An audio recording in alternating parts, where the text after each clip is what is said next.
Immortal and Martial Dual Cultivation, episode 192. Untuk melihat video selengkapnya, sahabat bisa kunjungi playlist yang telah Sabta Novel sediakan. Yuk mari, kita berimajinasi bersama dan masuk ke alur ceritanya.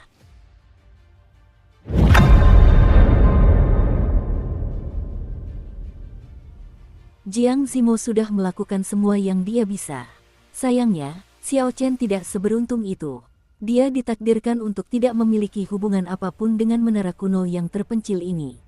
Xiao Chen tersenyum tak berdaya, sepertinya menara kuno terpencil tidak menyambutku.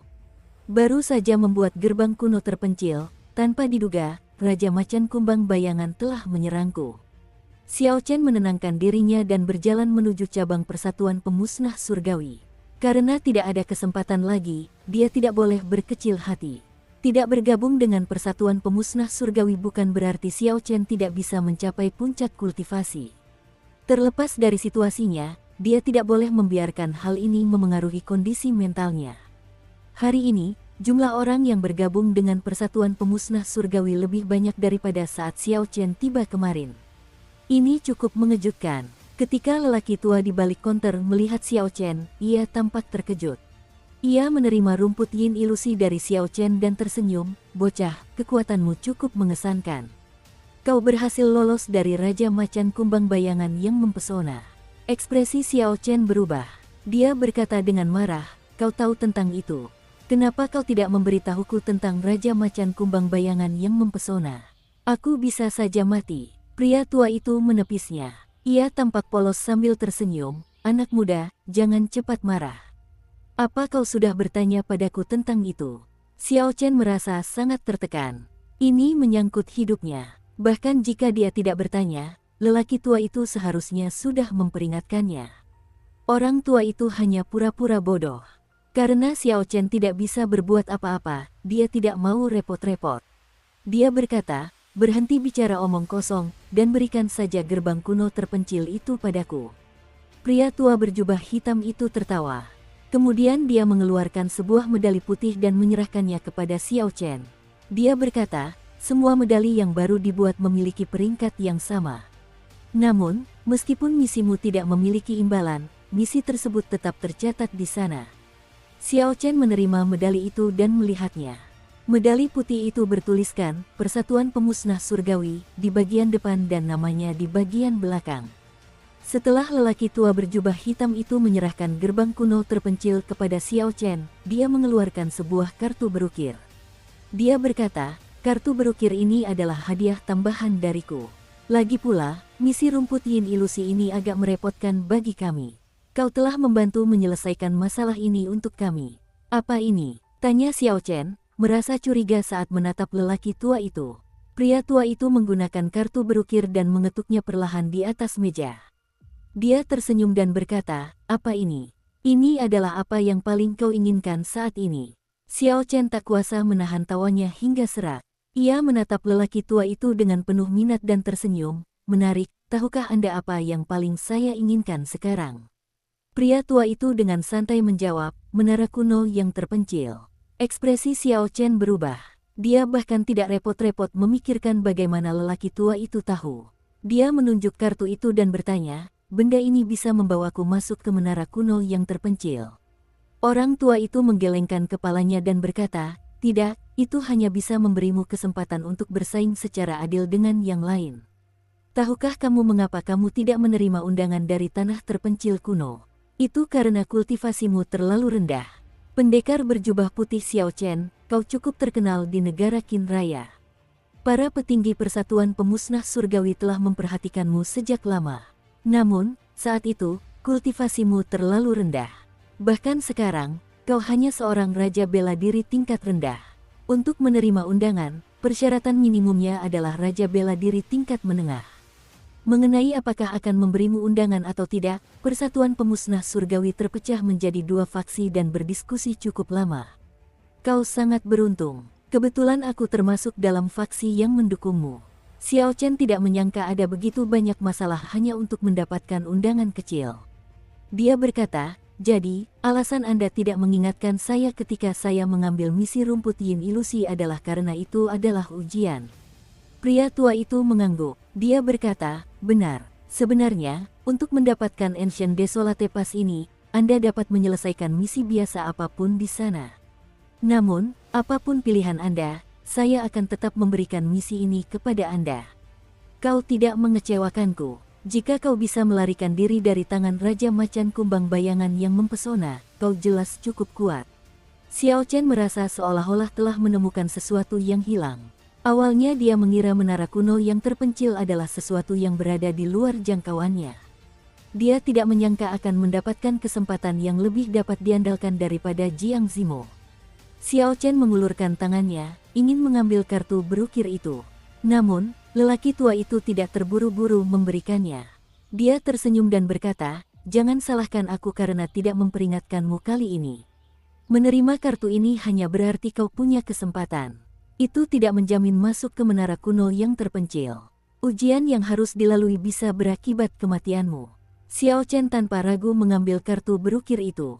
Dia berkata dengan tegas, jangan khawatir, aku tahu batasanku.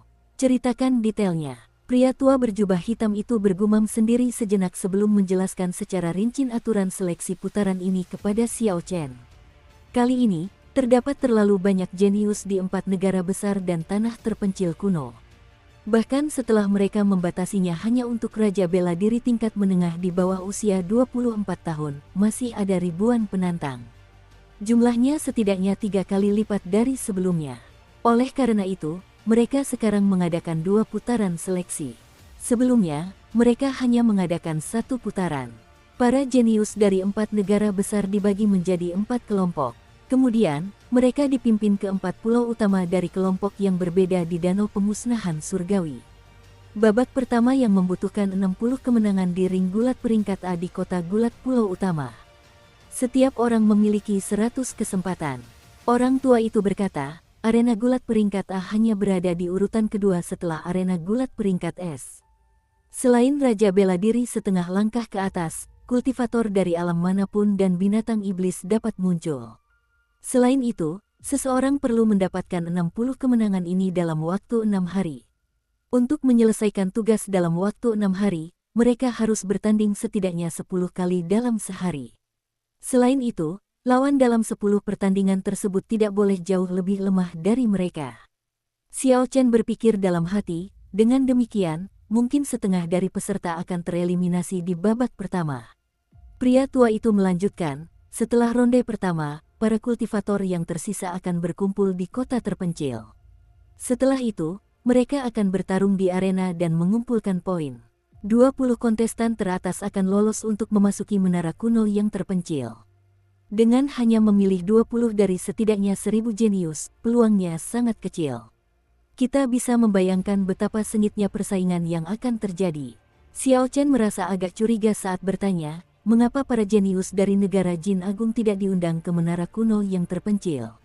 Kali ini, mereka yang diundang adalah para kultivator dari 4 negara besar lainnya dan klan-klan dari tanah terpencil kuno.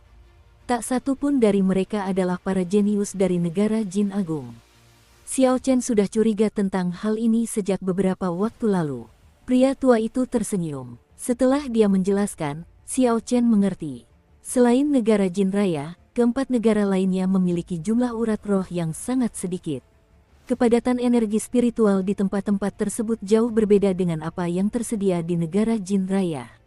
Akibatnya, di setiap babak kompetisi pemuda 5 negara, 100 peringkat teratas dalam peringkat Tianwu sebagian besar berasal dari negara Jin Raya. Semakin tinggi peringkatnya, jumlah orang dari keempat negara tersebut semakin berkurang. Adapun 10 besar, kultivator dari negara Jin Raya mendominasi hampir setiap putaran. Adapun para kultivator dari 4 negara lainnya, betapapun mengesankannya bakat mereka, hanya sedikit yang mampu menembus batasan yang mereka hadapi dan masuk ke peringkat 20 teratas. Mengenai kekuatan pengatur di balik Persatuan Pemusnahan Surgawi, Istana Iblis 1001-nya menguasai setengahnya, dan 4 negara besar menguasai setengah lainnya. Negara Jin Agung tidak terlibat sama sekali. Mengingat negara Jin Agung memiliki keunggulan yang luar biasa dan menekan mereka, akankah mereka mengizinkan mereka masuk ke menara kuno yang terpencil? Xiao Chen berkata dengan sedikit tak percaya, apakah para jenius dari negara Jin Agung sekuat itu? Ekspresi lelaki tua itu berubah serius saat dia berkata, mereka lebih kuat dari yang kau bayangkan. Dengan kekuatanmu saat ini, kau akan kesulitan masuk ke dalam 500 besar generasi muda bangsa Jin Raya. Xiao Chen tidak membantah, dia juga mengakui poin ini. Namun, hal itu tidak terlalu membuatnya patah semangat. Sepanjang waktu itu, Xiao Chen tidak pernah menganggap dirinya lebih rendah dari orang lain, bahkan dari para jenius dari negara Jin Raya. Yang dia butuhkan hanyalah waktu. Dengan waktu yang cukup, Xiao Chen bisa menginjak-injak orang-orang ini dan bangkit dari keterpurukan di era para kultivator jenius ini. Cukup omong kosong dariku. Aku tak akan melanjutkan. Pergilah ke kota Gulat dan berikan kartu ini kepada serikat pemusnah surgawi yang memimpin kelompok itu. Dia akan mengatur semuanya untukmu. Lelaki tua itu melambaikan tangannya dan menyuruh Xiao Chen pergi. Xiao Chen tidak berlama-lama. Dia pamit dan segera terbang menuju Pulau Longyang. Pulau Longyang merupakan inti dari gugusan Pulau Selatan. Pulau ini seperti ibu kota provinsi dari negara Qin Raya. Jaraknya lebih dari 2.500 km dari Pulau Mata Air Surgawi. Xiao Chen melihat peta dan bergumam pada dirinya sendiri, Jiang Zimo dan yang lainnya seharusnya baru pergi sekitar 6 jam yang lalu. Mengingat jumlah orangnya, mereka seharusnya tidak terlalu cepat. Mungkin aku bisa menyusul mereka. Setelah Xiao Chen meninggalkan kota, dia terbang ke langit dan melepas ikat kepala birunya. Siu, dengan sebuah pikiran, cahaya merah menyala. Singgasana pembantaian berwarna merah tua muncul entah dari mana. Lapisan tebal awan merah tua berputar-putar di bawah singgasana tersebut. Singgasana pembantaian hanya melemahkan kondisi pembantaian yang terkandung di dalamnya dan dapat mempertahankan kecepatan terbang yang sangat tinggi. Jika Xiao Chen tidak mempedulikan habisnya tingkat keganasan pembantaian, kecepatan tertinggi yang bisa ia capai adalah Mach 4. Di masa depan, ketika tingkat keganasan pembantaian semakin meningkat, kecepatannya bisa meningkat lebih jauh lagi. Namun, Xiao Chen biasanya membutuhkan kondisi pembantaian untuk bertarung. Jika dia menghabiskannya dengan terbang, maka dia akan lebih lemah dalam pertarungan. Oleh karena itu, biasanya dia tidak akan menggunakan singgasana merah untuk terbang. Dukung terus channel YouTube Sabta Novel. Namun, situasi saat ini sangat mendesak. Xiao Chen tidak bisa terlalu mempedulikan hal itu. Dia duduk di singgasana dan melayang ke awan. Angin kencang bertiup dari depan. Xiao Chen bersandar pada sandaran tangan dan menopang dagunya, tampak sangat santai. Lagi pula, Xiao Chen tidak perlu menghabiskan esens apapun. Yang perlu dia habiskan hanyalah kolam merah di dalam singgasana. Karena dia mendapatkannya dengan membunuh orang lain, itu tidak terhubung dengannya. Untuk menghindari bertemu kultivator lain dan menarik masalah yang tidak perlu, Xiao Chen terbang ke ketinggian setidaknya 10.000 meter. Saat Xiao Chen menerjang maju dengan kecepatan penuh, genangan merah di singgasana itu tampak menyusut. Setelah terbang cukup lama, ketika hanya tersisa sebagian kecil dari kolam merah tua itu, Xiao Chen memanggil kembali singgasana merah tua itu ke dalam lautan kesadarannya. Mengisi kembali cairan merah tua itu bukanlah hal mudah. Jika dia menggunakan semuanya, akan sangat sulit untuk mengisinya kembali. Untungnya, Xiao Chen telah tiba di Pulau Longyang. Sekalipun Xiao Chen tidak berhasil menyusul kelompok Jiang Zimo, tidak perlu memaksakan diri. Lebih baik menyimpan sebagian dari kekuatan pembantaian sebagai cadangan. Xiao Chen perlahan turun, dan siluet sebuah pulau besar muncul di hadapannya. Ini adalah pulau utama di selatan, Pulau Longyang. Jumlah kultivator di udara meningkat. Sebagian besar dari mereka bergerak dalam kelompok 2 atau 3 orang saat mereka bergegas menuju pulau itu. Xiao Chen melihat sekeliling dan menemukan bahwa semua kultivator yang datang ke Pulau Longyang menuju ke arah yang sama. Tujuan mereka adalah kota gulat terkenal di Pulau Longyang. Itu adalah kota yang terbuat dari ring gulat dengan berbagai ukuran. Kekerasan dan darah memenuhi seluruh kota. Terdapat 3 tempat lain seperti kota gulat ini di tanah terpencil kuno. Tempat-tempat tersebut berada di 3 pulau utama lainnya dari kelompok pulau lainnya. Aneh, ada lebih dari selusin kota di Pulau Longyang. Mengapa semua orang menuju kota gulat? Xiao Chen tidak mengerti ketika melihat begitu banyak kultivator menuju kota tersebut. Aku benar-benar tidak mengerti. Wrestling City belum pernah menyelenggarakan pertandingan Ring A dalam skala sebesar ini selama 10 tahun. Hehe, tidak masalah. Duel peringkat A adalah kesempatan bagus untuk mendapatkan uang. Jika kita bisa memenangkan 10 pertandingan berturut-turut, kita akan mendapatkan 5.000 batu roh tingkat menengah. Jika kita memenangkan 20 pertandingan berturut-turut, mereka akan memberi kita harta karun rahasia tingkat rendah. Saya dengar hadiahnya lebih besar kali ini. Saya ingin tahu apakah itu benar. Jika benar, itu akan menjadi jumlah yang besar. Seorang kultivator yang lewat di dekat Xiao Chen mengobrol dengan antusias. Dari apa yang mereka katakan, dia mengerti mengapa mereka akan pergi ke kota gulat. Ekspresi Xiao Chen berubah muram. Dia menatap langit, ke arah para kultivator yang bergegas menuju kota gulat. Dia bergumam pada dirinya sendiri, berita ini menyebar sangat cepat. Sepertinya, di babak pertama, akan ada banyak kultivator terkenal dari tanah terpencil kuno. Bulan purnama menggantung tinggi di langit, dan bintang-bintang berkelap-kelip. Cahaya bulan yang terang mengalahkan cahaya bintang-bintang, sehingga bintang-bintang sulit terlihat. Di dalam Wrestling City, di sebuah kediaman, 4 orang yang bertanggung jawab dari Persatuan Pemusnahan Surgawi memimpin sekitar 200 jenius, mengadakan jamuan makan untuk menghormati mereka. Mulai besok, kelompok kultivator ini akan memulai seleksi yang kejam, bertarung dalam pertempuran intensitas tinggi selama 6 hari. Oleh karena itu, penyelenggara memutuskan bahwa sebelum hal ini terjadi, mereka akan mengadakan jamuan makan untuk membantu mereka bersantai. Pada saat yang sama, mereka akan memanfaatkan kesempatan ini untuk menjawab beberapa pertanyaan dari para kultivator. Di dalam aula, Li Tua duduk di tengah. Di sebelahnya ada 3 asistennya. Sebuah meja panjang terbentang di hadapan mereka berempat. Meja-meja panjang juga ditempatkan di sepanjang 2 dinding di setiap sisi. Anggur dan makanan memenuhi meja-meja tersebut. Di belakang setiap meja, terdapat 3 atau 4 petani. Semua orang mengobrol satu sama lain dan bersantai. Suasananya meriah. Senior Li, saya dengar bahwa, dalam kompetisi pemuda 5 negara berikutnya, orang-orang yang berperingkat tinggi dalam peringkat Tianwu akan memiliki kesempatan untuk naik ke alam atas. Dari sisi kanan, seorang kultivator muda meletakkan cangkir anggurnya dan memandang Li Tua dengan hormat sambil bertanya. Begitu dia berbicara, aula langsung menjadi hening. Semua orang memusatkan pandangan mereka pada Li Tua. Alam atas yang disebut-sebut itu tampak sebagai tempat misterius bagi semua orang. Desas-desus menyatakan bahwa 3 tanah suci adalah alam yang serupa. Tidak ada yang tahu seperti apa alam itu. Menurut desas-desus, di benua Tianwu, hanya seorang kaisar bela diri yang cukup kuat untuk menembus kehampaan dan menyaksikan alam atas. Tanpa mencapai alam kaisar bela diri, jika seseorang ingin melihatnya, mereka hanya akan menemukan kesempatan dari acara-acara seperti kompetisi pemuda 5 negara. Tentu saja, tidak setiap kompetisi pemuda 5 negara akan menawarkan kesempatan seperti itu. Hanya ketika era tersebut dipenuhi oleh para jenius, barulah mereka akan menarik perhatian kalangan atas, sehingga menghasilkan kesempatan seperti itu.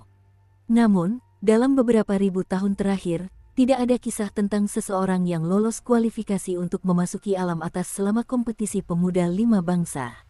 Hanya mereka yang mengikuti kompetisi pemuda 5 negara pertama pada era Kaisar Petir yang memiliki kesempatan untuk mencapai alam atas. Namun, 4.000 tahun adalah waktu yang sangat lama. Sebagian besar kisah dari masa itu telah menjadi legenda.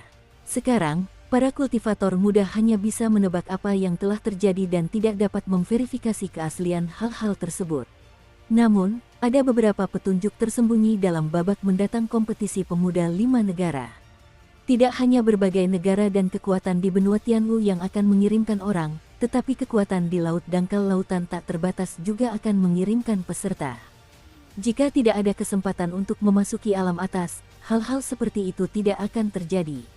Ketika Li Tua mendengar pertanyaan itu, dia tersenyum lembut, "Aku tahu tentang masalah ini. Para tetua agung generasi yang lebih tua di sekte-sekte di belakangmu juga mengetahuinya. Karena mereka belum memberitahumu, tentu saja, aku tidak akan mengatakan apapun."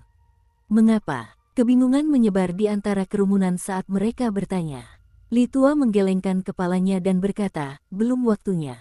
Saat ini adalah masa awal munculnya para jenius. Generasi kalian belum matang. Memberitahu kalian sekarang hanya akan merugikan kalian dan tidak ada manfaatnya. Saya hanya bisa menyarankan Anda untuk maju dengan sekuat tenaga. Mereka yang beruntung pasti akan mendapatkan kejutan besar." Di bagian belakang sebelah kanan, Jin Wuji dan Ding Fenchou duduk di belakang meja. Jin Wuji merasa agak curiga saat berkata, itu kekuatan. Mengapa kata-katanya sama dengan guru? Kakak senior pertama, kau adalah kesayangan guru. Apakah kau punya informasi rahasia? Ding Fenchou menyesap anggur, dan tatapan dalam terlintas di matanya. Sangat misterius. Ding Fenchou menyingkirkan cangkir anggurnya dan menggelengkan kepalanya. Dia berkata, aku juga tidak yakin. Jangan terlalu memikirkannya. Jika kekuatan atau bakatmu tidak cukup, mencapai alam itu tidak akan bermanfaat bagimu. Perjamuan berlanjut. Sementara itu, seseorang bertanya tentang peraturan rincin ring gulat peringkat A. Li Tua menjawab semua pertanyaan tanpa menyembunyikan apapun. Saat kita sampai di ring gulat, orang tua ini tidak akan lagi bertanggung jawab. Izinkan saya memberitahu kalian semua ini terlebih dahulu, jika ada bahaya, mohon mundur dan jangan memaksakan diri. Mengenai peraturan, mereka akan menggunakan peraturan standar ring gulat. Kalian tidak memiliki hak istimewa apapun. Kalian hanya perlu memikirkan cara untuk mendapatkan 60 kemenangan. Dong, dong, dong. Tepat pada saat itu, langkah kaki tergesa-gesa terdengar mendekat. Seorang petugas di luar aula memegang kartu berukir dan dengan cepat berjalan menghampiri Oud, membisikkan sesuatu di telinganya. Ekspresi Li Tua sedikit berubah. Dia memberi instruksi, turunlah dan bawa dia kepadaku. Biarkan aku melihat sendiri. Para asisten di samping terkejut ketika melihat kartu berukir itu. Mereka berkata, itu kartu berukir Tetua Huang. Siapa yang dia rekomendasikan? Li Tua menyimpan kartu berukir itu, dan raut wajahnya muram. Dia berkata dengan acuh tak acuh, itu bocah yang kita perdebatkan begitu sengit. Aku ingin tahu mengapa Huang tua ini berulang kali membela Raja Bela Diri tingkat rendah yang tidak penting ini. Ketika para talenta luar biasa di aula melihat ekspresi Li Tua, mereka tidak dapat memahami apa yang sedang terjadi. Namun, mereka merasakan bahwa sesuatu yang besar akan segera terjadi. Suasana seketika menjadi sangat aneh. Aula menjadi sangat sunyi. Tatapan semua orang tertuju pada pintu masuk aula. Mereka ingin melihat siapa yang telah menyinggung perasaan Li Tua. Musinya berbisik kepada Jiang Zimo, apakah menurutmu orang yang kau bicarakan itu ada di sini? Jiang Zimo berbisik balik, sulit untuk mengatakannya. Namun, jika memang benar dia, aku tidak bisa berbuat banyak. Tetua Li ini bukan dari faksi Istana Iblis 1001-nya milik kita. Langkah kaki lembut terdengar dari luar pintu. Xiao Chen, yang mengenakan jubah biru, melangkah masuk ke aula dengan pedang bayangan bulan di tangannya. Xiao Chen mengamati aula dengan matanya, memindai wajah semua orang. Dia melihat beberapa wajah yang familiar. Ada Xia Xian yang pernah bertarung dengannya, Jiang Zimo yang pernah ditemuinya, dan gadis berambut perak di samping Jiang Zimo tampak familiar, tetapi Xiao Chen tidak ingat di mana dia pernah melihatnya. Kedua temannya, Jin Wuji dan Ding Fenchou, juga ada di sini. Ketika dia merasakan tatapan jahat Jin Wuji, dia mengabaikan kultivator itu. Suasana di aula tampak aneh, tetapi Xiao Chen tidak terlalu memikirkannya. Dia mendongak ke arah Li Tua di depannya dan menangkupkan tangannya sebagai tanda hormat. Junior Xiao Chen memberi salam kepada senior. Li Tua mengabaikan perkataan Xiao Chen dan berkata dengan tenang, secara pribadi, saya selalu berpikir bahwa alam kultivasi adalah fondasi seorang kultivator. Dulu, saya pernah menyarankan persyaratan Raja Bela Diri tingkat menengah. Saya ingin tahu apa yang dilakukan Raja Bela Diri tingkat rendah sepertimu di sini. Mencari kematian. Wajah Xiao Chen muram, dan dia teringat kata-kata lelaki tua dari Persatuan Pemusnah Surgawi. Sepertinya dia tidak terlalu beruntung. Lelaki tua di hadapannya adalah anggota faksi yang melawannya yang lolos ke menara kuno terpencil. Kembali ke tempat asalmu. Memasuki ring gulat mengharuskanmu menandatangani kontrak hidup dan mati. Kembalilah saat kau sudah menjadi Raja Bela Diri kelas menengah. Akan sangat disayangkan jika kau jatuh di sini pada usia semuda ini. Jangan berpikir bahwa setelah menjadi terkenal di negara Qin Raya, kamu memiliki bakat luar biasa dan dapat mengabaikan aturan. Negara Qin Raya adalah yang terlemah di antara 5 negara besar. Ketika orang-orang di bawah mendengar kata-kata Li Tua, ekspresi bercanda muncul di wajah mereka. Ternyata orang ini telah menggunakan koneksinya untuk masuk, mencoba bersaing dengan mereka untuk mendapatkan tempat. Sayangnya, Pendukungnya tampaknya tidak memiliki kekuatan apapun di sini. Tetua Li tidak hanya tidak mengizinkannya, tetapi juga mempermalukannya. Seorang kultivator muda yang cerdas di antara kerumunan melihat bahwa Tetua Li tidak menyukai Xiao Chen. Dia segera melanjutkan ucapan Tetua Li dan mengejek, seorang raja bela diri tingkat rendah ingin bertarung memperebutkan tempat di menara kuno terpencil melawan kita. Kau terlalu percaya diri. Yang lain langsung menimpali, memang benar, pulanglah. Jika kau mati di ring gulat, tidak akan ada yang tersisa untukmu. Ini bukan negara Qin Raya. Kau mungkin jenius di sana, tapi kau bukan apa-apa di sini. Xiao Chen mempertahankan ekspresi tenang. Dia tidak akan menanggapi perkataan orang-orang di sekitarnya, tetapi dia mengingatnya. Dia menatap langsung ke arah Li Tua dan berkata, alam kultivasi memang merupakan fondasi seorang kultivator. Namun, pengalaman bertarung, teknik bela diri, dan teknik kultivasi sama pentingnya. Bahkan, mungkin lebih penting. Li Tua mendengus dingin dan berkata, kau pikir kau berhak berbicara padaku? Aku tidak butuh kau mengajariku apa yang penting. Pergi sana. Jiang Zimo tidak tahan lagi menyaksikan kejadian itu. Dia berkata, Senior Li, setahu saya, Tetua Huang memiliki kartu nama. Beliau berhak merekomendasikan seseorang. Li Tua tampaknya agak takut dengan identitas Jiang Zimo, jadi dia tidak membantah. Kata-kata Jiang Zimo juga benar. Namun, saat itu, dialah yang menyarankan untuk menetapkan Raja Bela Diri tingkat menengah sebagai syaratnya. Dia juga telah melakukan yang terbaik untuk mencegah undangan dikirim ke Xiao Chen. Jika dia setuju untuk membiarkan Xiao Chen berpartisipasi, dia akan merasa sangat tidak nyaman di hatinya. Jika Li Tua bisa membujuk Xiao Chen untuk pergi, dia bisa mengklaim bahwa Xiao Chen pergi atas kemauannya sendiri. Tetua Huang tidak bisa berbuat apa-apa padanya. Namun, mengingat situasinya, Xiao Chen sangat sabar, dan Jiang Zimo telah membela dirinya. Tidak mungkin lagi mengusir Xiao Chen. Tatapan Li Tua tertuju pada Xiao Chen. Tiba-tiba, sebuah tindakan balasan terlintas di benaknya. Dia tersenyum lembut dan berkata, baiklah, aku akan memberimu kesempatan. Karena kau mengatakan bahwa pengalaman bertarung dan teknik kultivasi lebih penting daripada alam kultivasi, pilihlah seorang kultivator di aulanya. Jika kau bisa meraih kemenangan dalam 10 gerakan, aku akan memberimu kesempatan ini. Mari kita tunjukkan kepada semua orang betapa hebatnya teknik bertarungmu. Aula itu menjadi sunyi. Ketika mereka melihat Xiao Chen, mereka merasa senang atas kemalangannya. Jelas, orang ini telah menyinggung perasaan Li Tua. Mustahil bagi Xiao Chen untuk mengalahkan salah satu dari mereka dalam 10 gerakan. Kultivator terlemah di sini adalah Raja Bela Diri tingkat menengah puncak.